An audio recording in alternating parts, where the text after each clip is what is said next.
That's right, boys. I was so excited. I almost forgot to turn my mic on. We're back. Hello.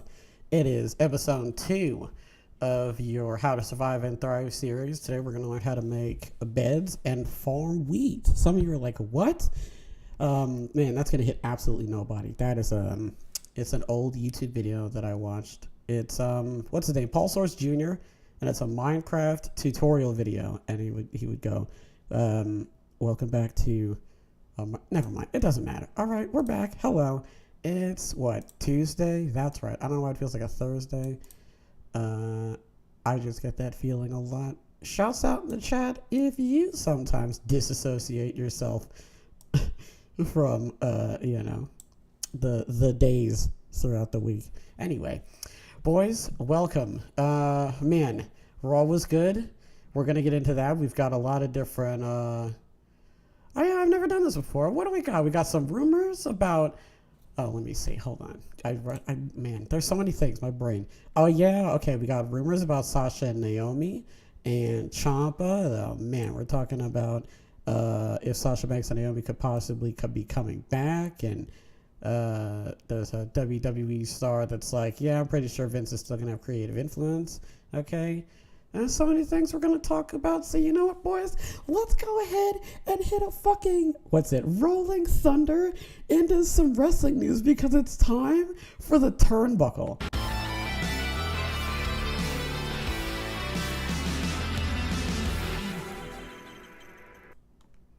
Our first bit of... Okay, no, we're not going to do that first. We're going to talk about our first bit of news, which is Bianca Belair. And she says she's telling the Horsewoman to move over. So, hold on. Oh, never mind. All right, Bianca Belair is sitting on top of the women's division right now as Raw Women's Champion. That is a role she has risen to incredibly quickly, having only made her debut in the main roster in 2020. I feel like, Bianca says, I feel like I am in this weird space right now because I've accomplished so much, but I've done it so quickly. She told the Masked Man show. Okay, so 2 years in the game, a lot of times that's still like a rookie, but I was main eventing WrestleMania as a rookie and walked out as champion. I feel like I'm the face of the company. I'm a locker room leader, but I'm still learning. Belair's been able to compete against many of the top names during her time with the company, which has obviously been given her the chance to learn and develop. She says, I feel like I owe so much to Bayley because she guided me so much in ways that she knew and didn't even know. She said, I used to just watch Bayley and watch how she adjusted to things and how she reacted to things. I learned from her. Even being in the ring with Becky, I learned so much from her. Just outside of the ring, like I said, learned from her, and I try to follow in those footsteps to push everything forward. Women have dominated the women's division over the past. Fresh stars are holding gold. Belair and Liv Morgan are currently the 2 top champions for the company. And EST admitted, it's an honor to be in this position. It's cool because I feel like myself, Liv Morgan, Rhea Ripley, we're all kind of the forefront of this new generation of women in WWE, and we're just showing up and showing out, she said. We are like, look, horsewomen, you ain't got to go nowhere, but just move over. Make some room for us because we are here and we are showing out. Much like the 4 horsewomen, Belair's WWE career began at NXT, but she was never able to win the NXT Women's Championship during her stint with the black and gold brand. She felt like her role on the roster, quote, was for me to learn, unquote. Previous stars have returned to NXT in the past, though, which is true. Such as Charlotte, Finn Balor, Apollo Crews, the Viking Raiders. They also went back, opening the possibility for her one day. She said, I was part of the Shayna, right? Okay. I don't know why my brain wanted to say Shayna. That's weird. But when I look at them, I'm like, listen, I was a part of Shayna reign. When she was champion, I was champion right there with her because I was in the ring with her. That was my role in NXT. She said, oh, man. When did that happen? I remember she started out in NXT. But I mean, I was like on and off with NXT. I never like really sat down and watched it. But then again, what was I watching back then? Was it Raw? I feel like it wasn't. I think I was just doing the thing that I was doing like up to this point. I was just like watching the news. I can't remember. I don't know. I don't really fully remember that she was with Shayna. Maybe she was. I'm not sure. You know what? I'm looking it up. I can't do it. Shayna and Bianca. Let me see. Wedding. Here we go. No? Team. Here we go. Champion. What do you mean? Like, okay. Am I like reading too much into it? Never mind. Part of Shayna Reign. I don't know who listened. I was part of Shayna Reign. She was champion. I was champion right there with her because I was in the ring with her. Okay, so I guess like what you mean? Like you like took her on? Okay, maybe I like took her a bit. Okay, you know what I mean? Like as an ally, you mean like as an opponent? I guess. Okay. When I look at Bayley, what she's done for me, and Becky has done for me, and so many others have done for me. You know, our roles eventually give back. I can't wait to do the same others. I can't wait to do the same to others what they have done for me. So going to NXT, it would be cool to give back, but I do have a little chip on some validation with the NXT title. So that's interesting. Okay, so a lot to unpack here. She feels, okay, I feel like I owe so much to Bayley. Yes, because they had that feud back in the Thunderdome era. That was when Bayley started doing her ding dong hello thing, right? And that was when she was the champion, right? No? I can't remember. But it was when she was doing the triathlon thing and she like lifted Otis. And oh man, what else is happening? Yeah, and she was doing that. And that's when Bayley got injured, right? She got injured like as she was training for it. And then it had to be like Bianca and like somebody else. I think, oh my heavens, I don't remember. She got me in so much ways. And then she said, Bianca did it. Bianca, help me, man. Becky. She also said Becky Lynch. She also said, it's cool. I feel like myself, Liv Morgan, Rhea Ripley, we're all kind of the forefront of this new generation of women in WWE. Which, you know what? I would agree with that because I really feel like Rhea Ripley and also Liv Morgan are really like, what's the word? They're really like doing really well right now, especially Rhea's in Judgment Day, and you've got Liv being the SmackDown, right? Women's champion, and Ronda's like suspended and whatnot. So, you know, it's this is good. It's going really well for them. So far there's three. Rhea, Bianca, Liv, okay, I can count. All right.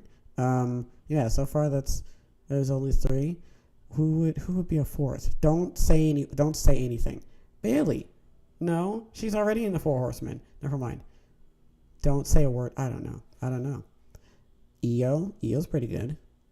There's a lot of different women you can like shuffle in and out and it would make sense. But anyway, yeah, she does make a good point about how they're like forefront of a new generation and everything. In terms of like Bianca's like whole career, it's really been like, I mean, she started out with the Street Profits, right? And the only reason why I even remember that is I was like, oh yeah, it's because she's married to Montez Ford, and it's like not a gimmick, like they actually like, you know, are married to each other. And then that's when I was like, oh yeah, because they used to like be tagged. That's right.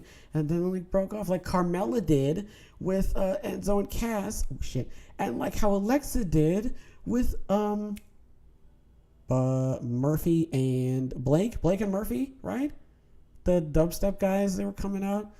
Alexa Bliss was with them. Oh man, that's like, you know, that's where they've all like come from, and it's crazy that it's been like they're still here, you know. It's crazy. It's been a long time. Anyway, the point is, she's definitely been on a roll, and so has Liv so far, and Rhea is definitely getting up there, and I can't wait to see Rhea get like a women's championship at some point, because she was NXT champion, and then that's when Carmella, Charlotte took it away, but yeah, and then that was like a whole thing. But anyway, yeah. So, I mean, okay, Becky's injured. She's got a separated shoulder. They're not even on SmackDown. I assume they're not doing the whole brand split situation thing, or the whole like conversion situation, right? I guess you would have Bayley be the next challenger. I would do like, I don't know. If you're, I wouldn't do Bayley so soon, but it seems like that's what's happening right now. And what else? Okay, no, we can't. Well, actually, no, we can't talk about that. Okay, we'll talk about that right after this, about Belair and how she's doing right now and what she said to the Masked Man show. So, all in all, I'm really excited for like all of them, honestly. Like Belair, mainly just because like she's really she's, alongside Liv. She's like on top with the belts and everything. So, and we can finally say that now. It's not banned, But yeah, other than that, we really just got to see what they have in store. So moving on, we're gonna talk about Raw. That's right, and you know what? Raw was actually really good. It was actually like the title says. Okay, it was actually a really solid Raw. I really enjoyed it. I thought the matches were good. I thought the promos were really good.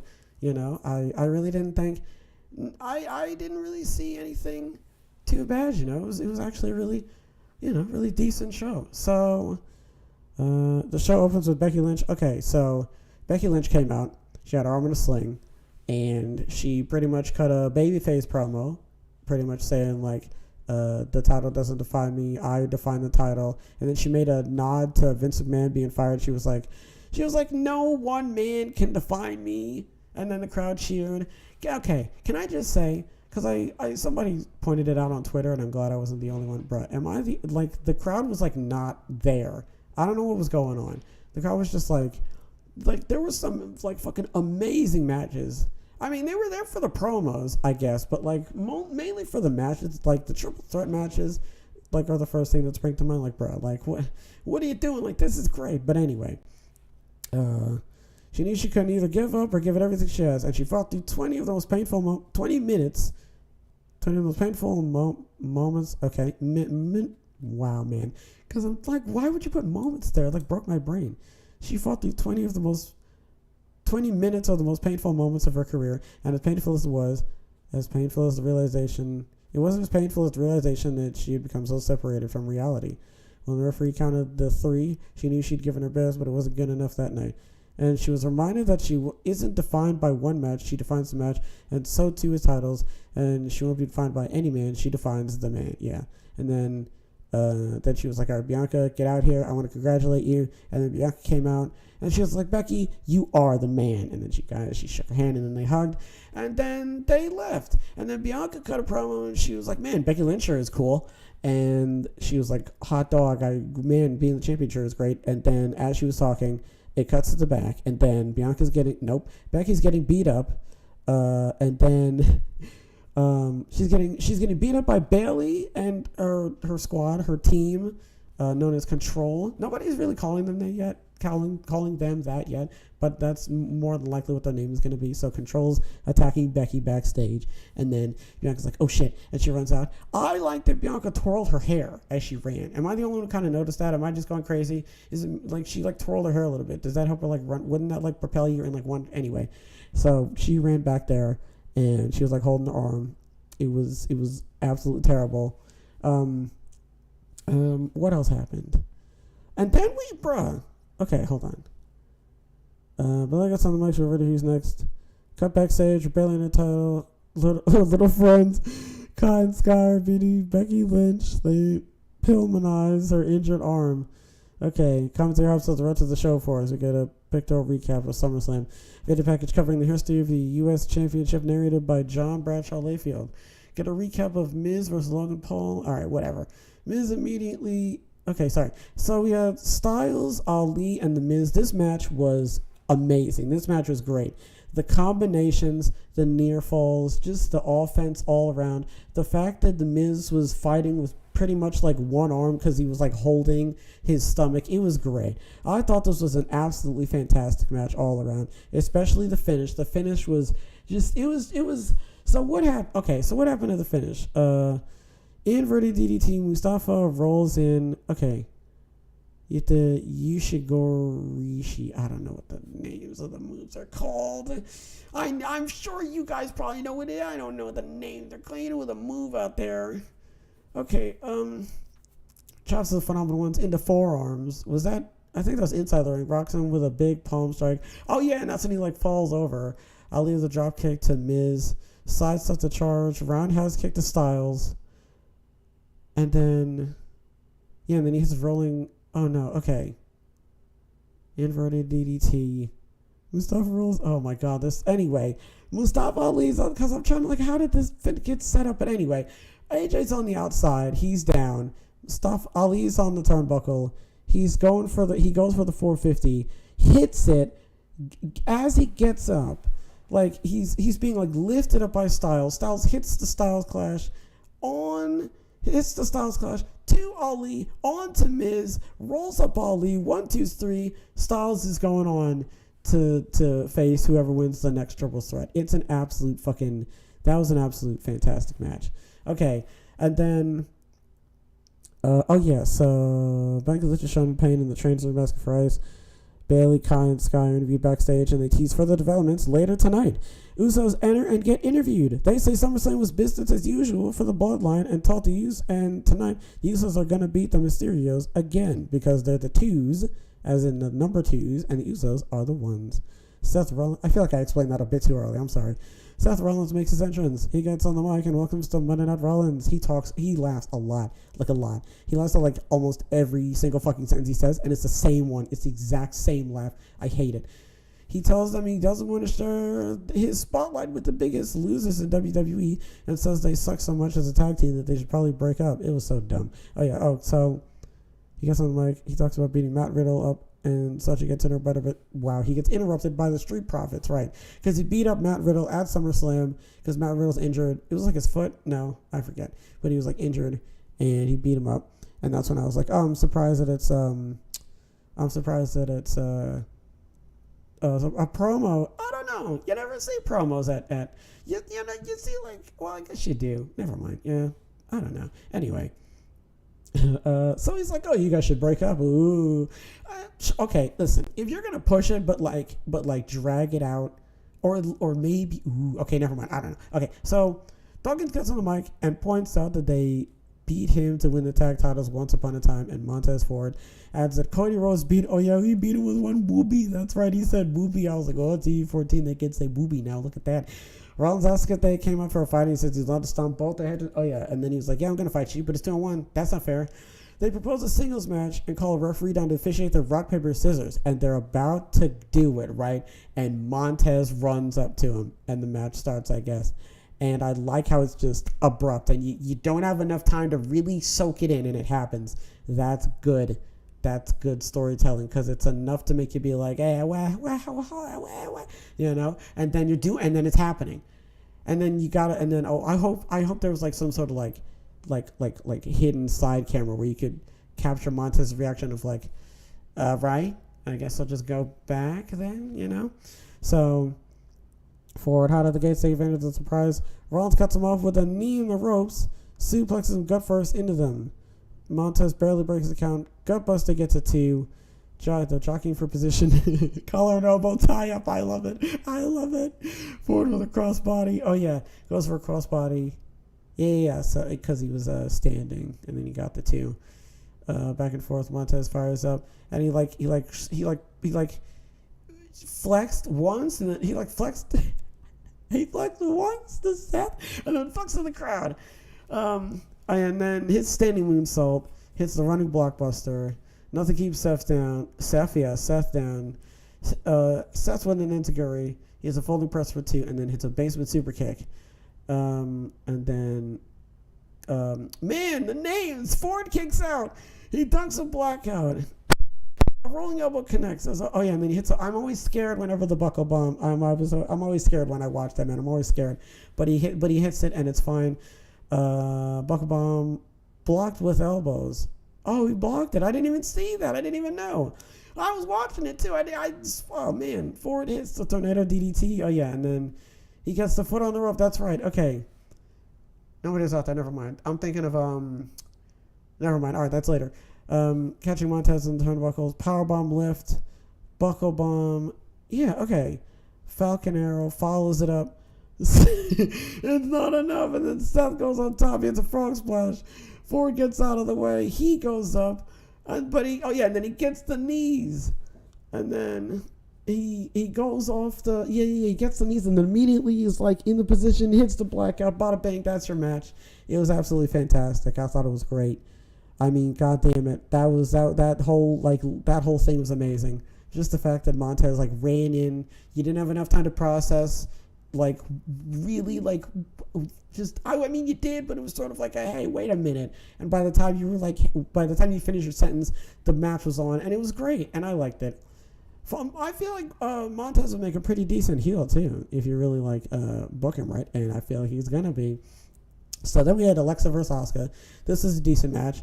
The match goes to no contest because Bayley comes in and Control comes in and they start fucking beating the holy heck out of the two of them, Asuka and Alexa, and then Bayley hits Bliss out with a running knee. Kai with the around the corner. Oh yeah, she had the around the corner. I was like, look at that, she did her thing. Look at it's the chiropractor, but she did the boob. And usually they're sitting. It doesn't matter.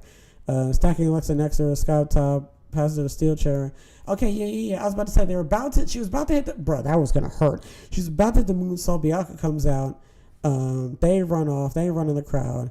Bianca hits the mic and she's like, yo, I want one of y'all in a match. And then back in commercial, we get a recap of what we just saw. Chad Gable cuts a promo during his entrance about his brain. His brain is so big, it's twice the size of Texas, and he's going to win the U.S. championship and put this country on his back, and he won't have to cheat to do it. And then we had Gable, Ziggler, and Ciampa in the U.S. Championship #1 Contender Tournament first round match. This match was amazing. I love Ziggler. He sold his leg amazingly well. Gable was fucking in amazing form tonight. It was fantastic. Ciampa was doing amazingly. Like it was like he was back to NXT Ciampa. Well, I mean, I don't want to say that. I feel bad for saying that because it's not like he ever lost it. I just feel like we haven't seen like a decent match between like the three of these guys in a really long. Like yeah, I don't know. Like this was like the match between Dolph Ziggler and The Miz, his Intercontinental Championship match, and he was like, if I lose, my career is over and that sort of stuff. Like a match where like, bro, this is great. And my favorite part was the stakes, you know, and like it just made every pin more like really like significant and everything. This was a really good match. It was really good. Like I said, Dolph sold the knee. Gable was amazing. I like the rolling thunder into the zigzag. I had to watch the replay like 2 more times.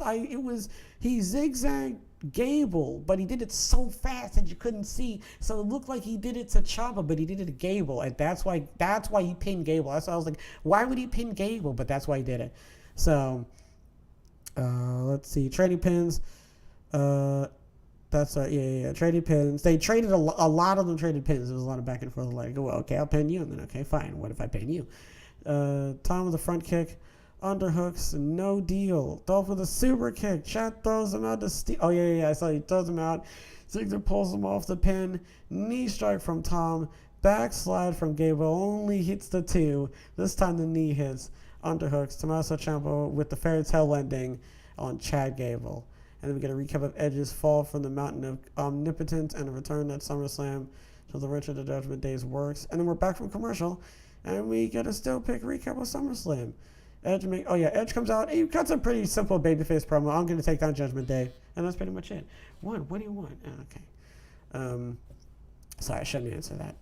It was just somebody going. Anyway. And that's pretty much it. Nothing really to report from there. Edge comes out, says, I'm going to get you. And then that's pretty much it. In the Mysterious interviewed, Ray says Judgment Day are in their rear view and busy with Edge. And he knows how much savage Edge can be. Just how savage, man.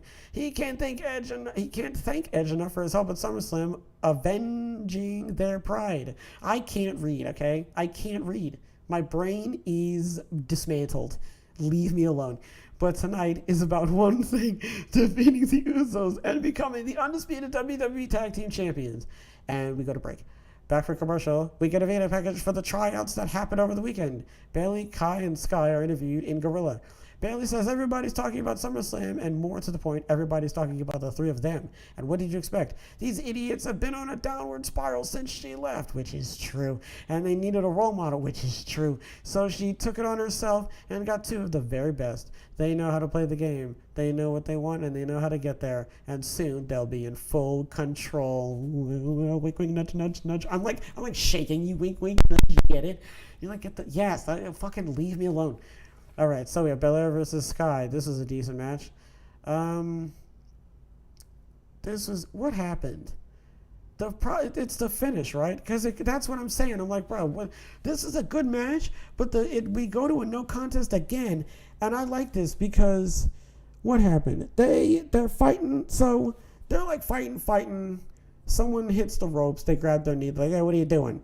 and then they hit the ropes again, and then someone grabs so they hit the ropes again. They bow, hit him go for the pin. They put their feet on the ropes. Alexa pushes them off, and they're like, "Hey, what the hell are you doing?" And then they do something else. They roll out. They're on the Alexa and Oscar are on the apron. Sky and Bailey, right? No, Sky and Kai are on the apron. They're like, "Hey, fuck you, oh, fuck you," and they stare at each other. And then no, they're brawling. They're brawling.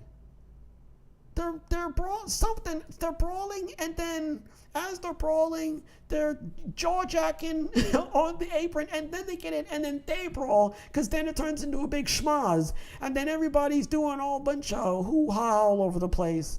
Okay. Hold on. Bailey trips Bianca off, waist lock, back elbow from Io, ducks a kick, folding press, feet are on the ropes, but Bliss knocks her down, seconds up on the apron. The four women not in the match charge, and we get a brawl with the referee start. Oh, yeah. They get split up. That's why I'm like, nothing happened. That's right. Nothing did happen. Referees, a couple people came out. They were hot. The crowd were hot for this. They liked this.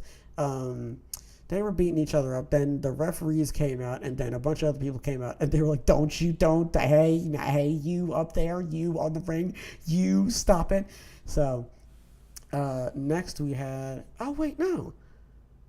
Match goes to a no contest. Oh, wait, no. I already talked about it. Never mind. Oh, my God, I forgot. Okay, then we had Styles and Ciampa. I liked that The Miz was here. I loved their match. I love the matching attire.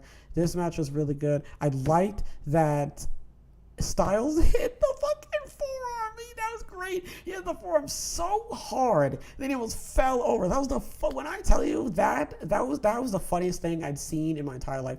When you ever just have something happening and it just makes you laugh. You just laugh for you just have a nice laugh. That just gave me a nice laugh. That was just really funny. The way that he hit him so hard, he almost fell. He was like, "Go fucking please." He like his legs like, "Hey, whoa, okay, all right," and we're back. All right, and forearm. Okay, nobody saw anything, and we're moving on. All right, it was great, man. That was great. Action to the floor. Ciampa throws him into the post. Oh man, the post bumps look like they hurt so bad. Maybe because it's so plastic, so maybe it doesn't hurt, but it's so like plastic that it just makes a really loud noise. I don't know. Action to the floor. Referee Rod Zapata shouts out to Rod counting. He counted. I was watching on double speed. I'm not gonna lie, but he was never mind. You know what? I was watching on double speed. I take it back. Miz holding on to AJ's foot, but he manages to beat the count. And, yeah, it wasn't really suspenseful because he just got to an 8 count, so it's like whatever, you know. Manages to beat the count anyway. Tom meets him with a knee strike, underhooks, fairy tale ending. It's over. That's it. Tommaso Ciampa. Oh yeah, that's right. I was like, oh shit, is he gonna kick out? Oh fuck, he did kick out. That's right.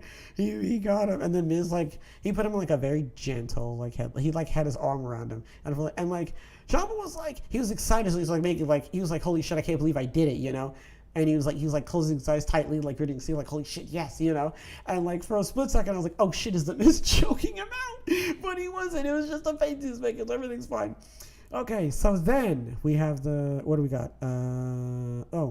It's over. Bobby Lashley is interviewed backstage. He tells to defend the title every week on Raw if he has to because he lives for this. Ciampa earned his shot. He's tough and hungry, and that makes him dangerous. Lashley will beat anyone, anywhere, anytime. Last week he humbled Austin Theory, and he has no problem giving Tom a reality check by putting him in the Hurt Lock. And we go to break.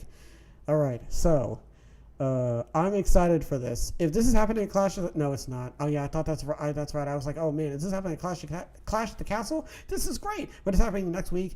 Sure, it'll be a decent match anyway. It doesn't even matter. Are you gonna drop the title? Are you gonna give it to Ciampa? Because if you do, wow, okay, we're really in a Triple H era. Let's see where this goes. But if Lashley wins, okay, good. You got it. The champion is only as good as the challengers he puts down. All right, said by a wise man.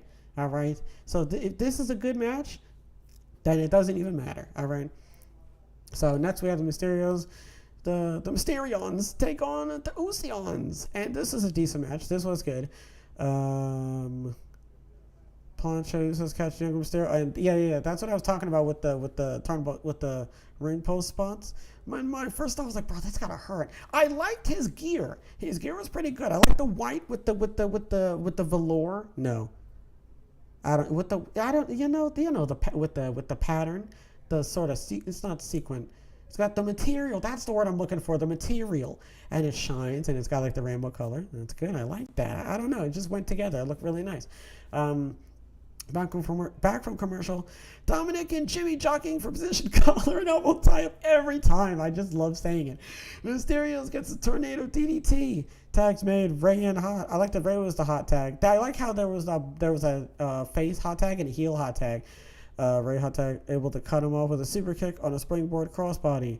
1D's blocked. Yeah. And then Mysterio hits an Enziguri. Jimmy's in position. Tag to Dominic. And then hits Mysterio 619. And then fucking Jay with oh yeah.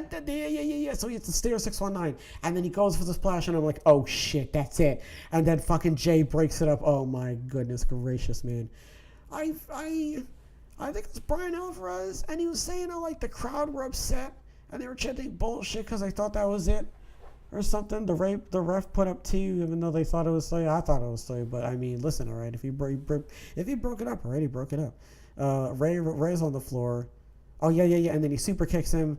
Dominic wipes out Jay with a dive, heads back up top, and then he cuts him off with an uppercut, and then they're jockeying, and then he knocks him down. And then Dominic's off the top. He moves out of the way.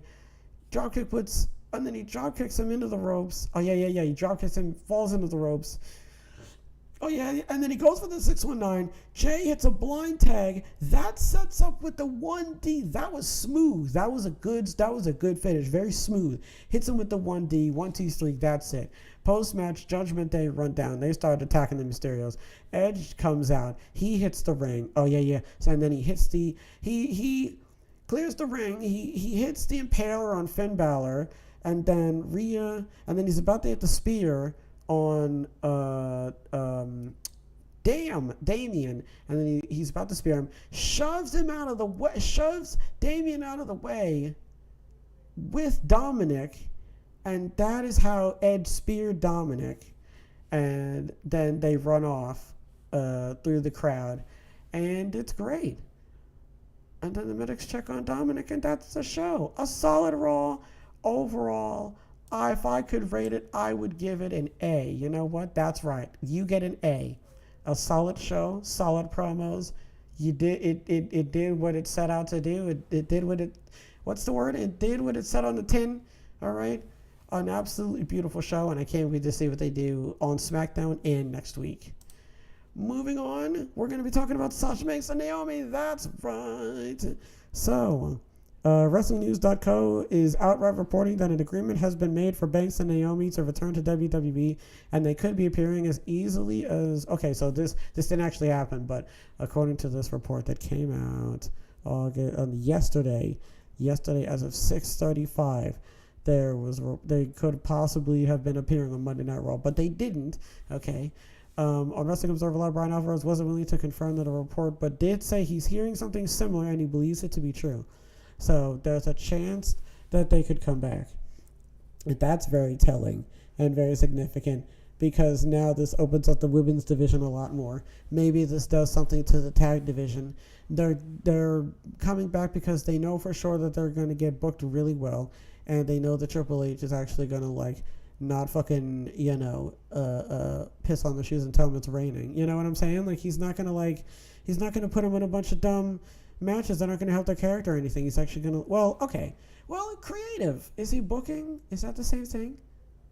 Or is he just creating the storylines and the matches themselves are being booked? Is there a difference? I don't know. We're going to look this up. I don't care.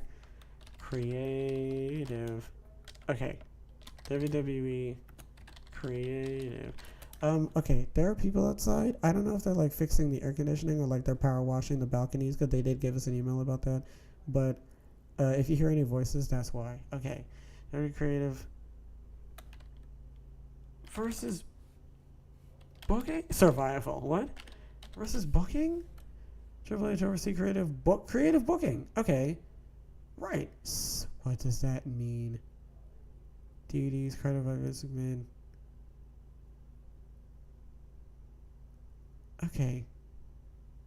I don't know. I'm going to go ahead and just say it's the same thing. The point is, they're going to be in good hands, and if they do come back, They could potentially come back on SmackDown, and if not, they could potentially come back on next week's Raw. Either way, there's a chance that they could be... Okay, hold on.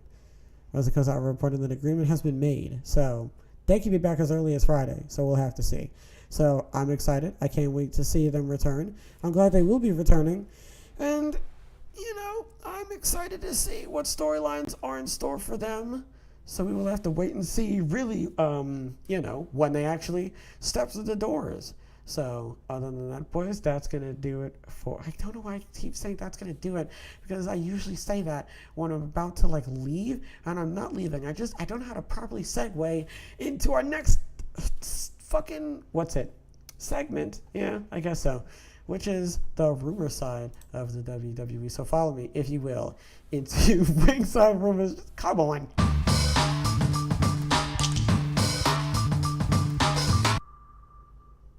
I don't know how to I don't know, man. I don't know.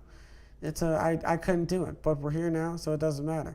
Regarding yesterday's report that Sasha Banks and Naomi are returning to WWE, Dave Meltzer wrote in Wrestling Observer's Daily Update, I don't know what it's signed yet, but it is moving in that direction, and internally they do expect it to happen. So, like I said, could be as early as, Friday and next Monday. So we will definitely have to see when they step through those doors, to be honest. Despite the angle that played out after her match at SummerSlam, PW Insider says Ronda Rousey is still listed internally as WWE as SmackDown's top female babyface. Great. Okay.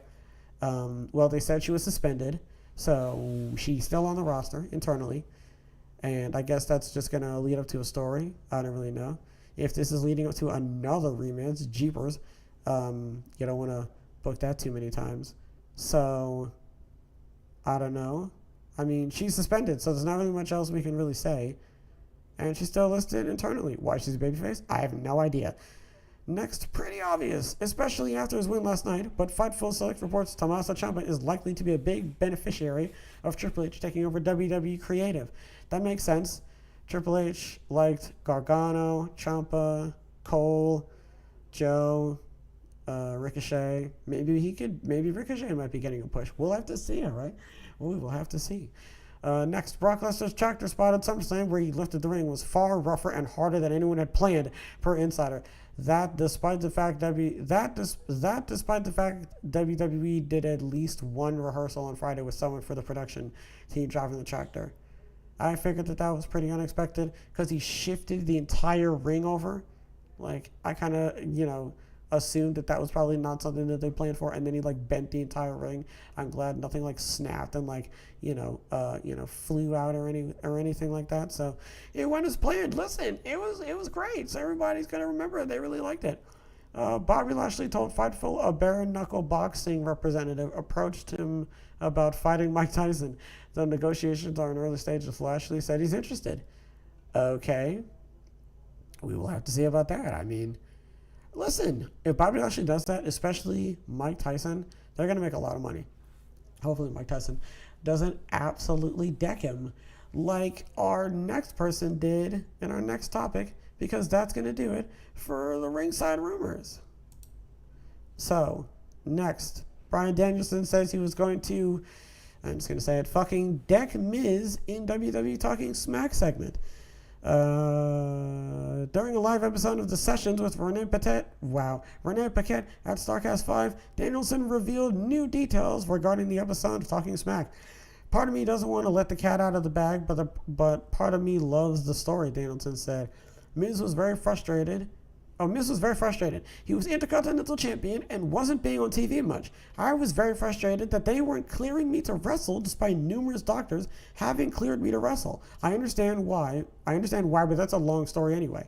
We came up with this thing, and the original plan that Mike and I had come up with was I was going to fucking deck him. We wanted to, like I said, anyway, my parents were in the other room. We wanted to deck under each other's skin so much that it was plausible. We wanted to get We wanted to get under each other's skin so much that it was plausible that I would legit be angry enough to punch him. And so that was the intent. Then I was going to punch him, and the idea was either they're going to fire me, or it's going to make people want to see the match so much that they're going to have to clear me to wrestle. That would have been absolutely fantastic. But then Mike did such a great job intuitively. I felt like it was better to walk off because it was also like, this is so good, leave him with his heat. Mike and I don't like each other legitimately. Danielson continue. Mike is also somebody that I respect for a lot. Mike is also somebody that I respect a lot for working very, very hard. Mike and I don't like each other legitimately. Oh, that's sad. I thought they would be pretty decent friends. Wow. Okay. That just lets the cat out of the bag insanely. I like that. I like that they planned that. And I mean, the fact that he walked off was even better. Either way, both of those things would have been good. Either outcome. If we had gotten the match, that would have been fantastic. Oh my God. If we had gotten the match, that would have been great. Is that? I don't know what that. I think it's pressure washing. Never mind. There might be spraying the wall. I did this, spraying the window. Holy shit. I was like, what the hell is that noise? Okay, sorry. I told you it was the guys outside. At least I know what it is. Anyway, so I really like that this is like, I don't know, this is great. I like that he came in. I like that they came up with something, you know? I thought that, I mean, I guess I didn't really think that it was like real, but I liked how like raw it was, you know what I mean? I liked how real it felt, and just the fact that they came together and were like, hey, I think we should do this, and maybe this will lead up to something down the line. Either way, it was really good just because it propelled The Miz really in like his Intercontinental title reign and everything. And if he had decked The Miz, like he said, it really would have hyped the match up. So like both of those outcomes would have been absolutely amazing, you know? So next, we're going to talk about WWE star expecting Vince to still have creative influence. Where am I talking? Former WWE champion and current WWE United States champion, the almighty Bobby Lashley, recently appeared on the Outkick 360 podcast. Lashley was asked how he felt about which direction he thinks WWE will be led into in the future since Vince stepped down and retired as chairman and CEO of WWE. On Triple H as head of creative, Lashley said, first of all, I gotta say with Vince, he has been such a blessing to so many different people, but at the same time, Stephanie H., the mind they have in this wrestling business is going to be shown within the next few years, few months, few weeks. Yeah, that's what I was saying. It's definitely it's not gonna be like tomorrow. Well, I mean, we definitely saw it tonight or yesterday. We definitely saw it yesterday. So I mean, that bodes well for just for all the next pay-per-views, rivalries, a bunch of stuff down the line. In case you didn't know, like Forbidden Door stuff, bro. What, man? Anyway, in case you didn't know, McMahon, Stephanie, and Triple H have both had to step up to central roles. We know. Lashley said that Triple H had given him great advice on how he presents himself in the ring. I ask him for advice on where I should go, what I should do, and he always gives me great advice. And I can say, moving forward, the wrestling business is in great hands. Triple H has said to give great advice to superstars throughout the years, significantly younger NXT stars throughout the time Triple H spent in charge of the brand. Lashley also said he believes Vince McMahon will have some creative influence despite stepping away from the company 2 weeks ago. Quote, whether it's me going to him directly or him going to creative to kind of make things go into the direction that they should, Lashley said. However, like I said before, Stephanie and Triple H, I think the business is in good hands. So I would have to agree with that. The business definitely seems like it is going to be going in the right direction.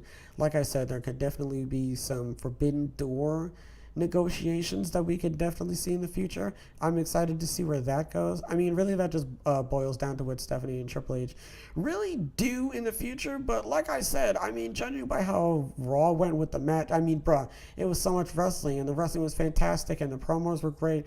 It was just a really solid show all around. Like, I'm excited to. I'm looking forward to Clash of the Castle. I'm looking forward to SmackDown just to see how SmackDown's like. Triple H is head booker. Like, he's not booker of like Raw and just Raw alone. Like, I can't wait to see like what we're about to see, man. Like, it's gonna be great. I can't wait to. I don't know what's gonna happen if Ciampa's gonna win. Like I said, oh man, that's gonna be great. Like, if Lashley retains, it's still gonna be a great match all around. Both of them are solid wrestlers. So, I mean, in terms of Vince talking about doing stuff behind the scenes, I don't know, man. I think that's it. He gave up his shares. I really think he does not have a dog in this race anymore, man. I think that's out. I think Vince can maybe lend an opinion if he really wanted to. But other than that, I mean, I really don't think Vince is doing anything to like, advance the company any further. So right now, like I said, like Bobby said, man, I'm pretty sure I'm with Stephanie and Triple H. It's in good hands. So where are we at right now? Yeah, man, that's usually where we end up. All right, boys. Lastly, we are going to talk about AEW Fight Forever video game listing reveals and how it AEW video listing and how it reveals loads of key features. Kenny Omega has been working hard along with video game developer Ukes to ensure the upcoming AEW game for consoles will be in the best way possible when it releases. As previously reported, the AEW video game will be released sooner than expected. There was a listing on Amazon UK which has now been taken down, and it revealed quite a lot of key features about the game. Let's see. Combines nostalgic arcade wrestling feel with innovative all-elite wrestling finishers and offensive moves. Talent roster combines biggest legends to enter the ring plus brand new high-flying AEW stars. Single, tag team, three-way, one-on-one, tag team, triple threat, fatal four-way, ladder, casino battle. Oh, hold on. Is that urgent? New Hard Knocks trailer. Okay, never mind. Sorry. It was a Bleacher Report. Okay, Bleacher Report tells me all the latest and greatest news for your moms and baby daddies. All right. Anyway, Casino Battle Royale, Falls Count Anywhere, Unsanctioned Lights Out, which I guess is like a no holds barred, Exploding Barbed Wire Death. Now, hello, online co-op multiplayer matches, online co-op multiplayer, tag team matches feature a sequence of team maneuvers performed with simple commands.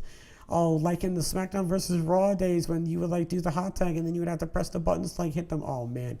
The post listed December 31st, 2022 as the placeholder release date. It was added that the game will release on PS5, Xbox Series, PS4, Xbox One, Switch, and PC. It remains to be seen whether the game will become a hit with fans and critics alike.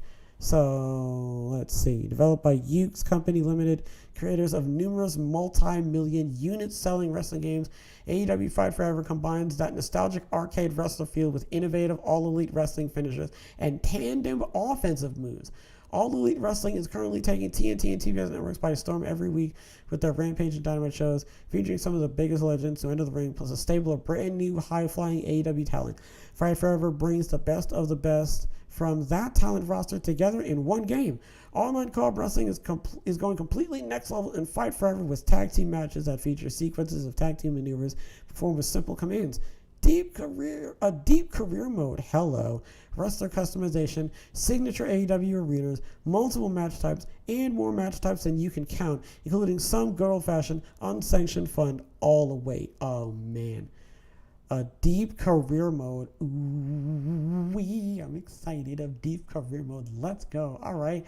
Oh man, this is gonna be great. So, hold on. Let me see. Hold on. Oh my heavens. Get some water. The post listed December 31st, 2022 as the placeholder release date. It'll come out on 5, Series, 4, 1, Switch, and PC. Xbox Series. Not Xbox Series X/S, just Series? Okay. Fuck you, Masso. You're not getting it. What else? I was thinking about something else. It was okay.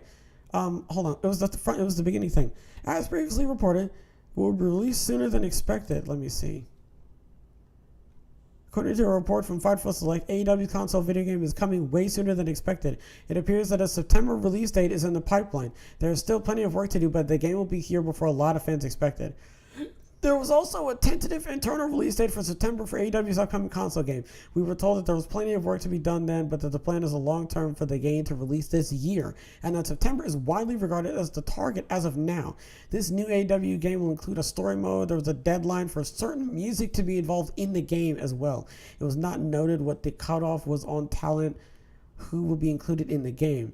We will have to see how AEW's debut in console gaming does. Ukes Pacific, who helped produce some of WWE's best throwback games, is responsible for development. So there's going to be good voice acting. The storyline is going to be deep. Hopefully it's going to be replayable. It's going to be replayable so badly. I'm like, we will have to see how AEW's debut on console gaming does. Responsible for development. Okay, sorry, that was it. All right, I thought that was more to read. Anyway, oh man, okay. So September or the oh shit, I didn't mean to do. Hold on, I'll bring that back and go back. Thank you. Okay, so we will definitely have to see how that does. Holy mackerel in a sacralinadackle. I'm excited. I'm definitely excited for that. I've definitely been looking forward to this game for like the longest time, man. And I tell you, man, I'm not gonna lie, I've definitely been playing a lot of like wrestling related video games, trying to like, so right now, right, I'm still playing 2K19. I'm still playing WWE 2K19, mainly just because 2K20 was, and 2K22 isn't that bad, but I'm not really in the market to be buying it. Although maybe I will buy it. I don't know. We will have to see. I don't know. The point is, I don't have either of those games right now, and right now I'm playing 2K19, and I'm trying to find ways to like it. And I mean, right now, I'm not really like, I don't know. I can't find. I'm right. It was that, and then I was playing Pro Wrestling Simulator. That was pretty good for a little bit, and then I was like, I'm like a visual learner, you know. I want to see the matches, and then you couldn't see it. It's not a bad game. It's a really good game. I just couldn't see them. I couldn't see the matches, and that kind of what put me off. So I just keep coming back to 2K19. I don't know why. I hate the game, but like I can't stop playing it. So, and I feel like a lot of people can relate to that. Okay, but oh man, I mean that's really the main point. I'm excited for this game. I don't want it to release too early, man. Be careful. Don't come out too early, because then I feel like there's going to be bugs. Unless they patch it. If they patch it, then there's obviously no problem. But I'm worried that maybe they'll release it too. Maybe they're being a bit, I don't know. I don't want to say too ambitious, but like, don't release it too early. Maybe give it till the end of the year. Maybe give it a little bit. Maybe sleep on it, you know? If you're fully done with it, maybe go to sleep. Maybe wake up. Maybe wake up. Sure, yeah. No, go to sleep, wake up. Look it over, you know? Play the game. Play test it. Oh my God, please, I'm begging you. I am begging you. Play test the game. Even if you're completely 100% finished with it, and it's not even if it's the day before, just play test it, man. For the love of God, play test the game, and so that you can see firsthand, like, all right, what do I like about it? What do I not like about it? What can I take out? Like, you know, look and see if there's something in there that you like, that you really like want to keep, and maybe something you can tweak or something. I don't know, but I mean, other than that, I'm really excited. I am, like, bro, I'm so excited. It's ukes. So the voice acting and the graphics and just the presentation, and the detail and just the overall like gameplay and the sequence of tag team abilities, and it's gonna be good, man. It's gonna be really good arcade. It's gonna be good. I'm excited. I'm not even trying to be funny, man. I can't wait for this. This is gonna be great. Boys, that's really gonna do it, to be honest. You can't hear it. Oh, because I'm still in Rumor Roundup. Dang it, that's why. That's going to do it for Rumor Roundup, and I stayed in it. Great. I forgot to freaking switch out of the scene. All right, boys, that's going to do it. I did press both. Somebody help me. I stayed in Rumor Roundup. Whatever, it doesn't matter. Anyway, so, boys, all right, sorry, I'm like thinking about it. It doesn't matter. Anyway, boys, that's it. It's over. Get out of here. Leave. No, don't do that. What did we talk about? Bianca Belair said she's telling the horsewoman to move over. What did she say? Not step down. What'd she say? You ain't gotta go nowhere, but just move over. Make some room for us, because we are here and we're showing up. I can't wait to see what she's gonna do. I'm looking forward to her future, Liv's future, Rhea's future. I'm sure they're gonna do great. Triple H is in charge, so that just bodes well for them and the rest of the women's division going forward. So all in all, I'm excited. Raw was great. It gets a solid show. Fantastic matches. It was great. Solid promos. I'm in love with it. I can't wait for SmackDown and Clash of the Castle. That leads into Sasha and Naomi. I wonder when they're going to show up. If they show up at SmackDown, great. Raw, great. Maybe wait for a pay-per-view. Who knows? I'm excited. I can't wait to see them. The rumors regarding the Sasha Banks and Naomi thing, Meltzer said, I don't know that it's signed yet, but it is moving in that direction, and internally they do expect it to happen. So, I mean, that's more of a yes than a no. Despite the angle, Ronda's still listed as a babyface, and she's on the roster, so that's good. good. She's suspended, but she's still there. Okay. Pretty obvious after Tommaso won. Triple H is, Tommaso is benefiting off of this, and that makes a lot of sense because Triple H said it creative. Lesnar's tractor spot went harder than anyone had planned, which makes sense because he shifted the whole ring. And Lashley might be fighting Mike Tyson. Danielson was probably going to punch The Miz. That would have still been great, okay, but instead he walked away. Either way, it was great. Lashley still thinks that Vince is probably going to be in control, but probably not, though. I highly doubt that.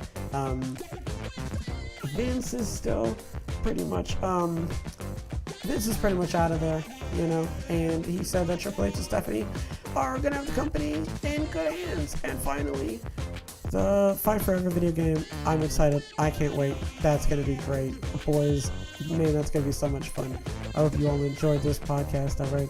I hope you all enjoyed it. I hope the chat enjoyed it. I want to give a shout out to everybody who stopped by and chat. Alright, I hope everybody had a wonderful tonight and a wonderful tomorrow. And as always, big hugs. Big hugs all around.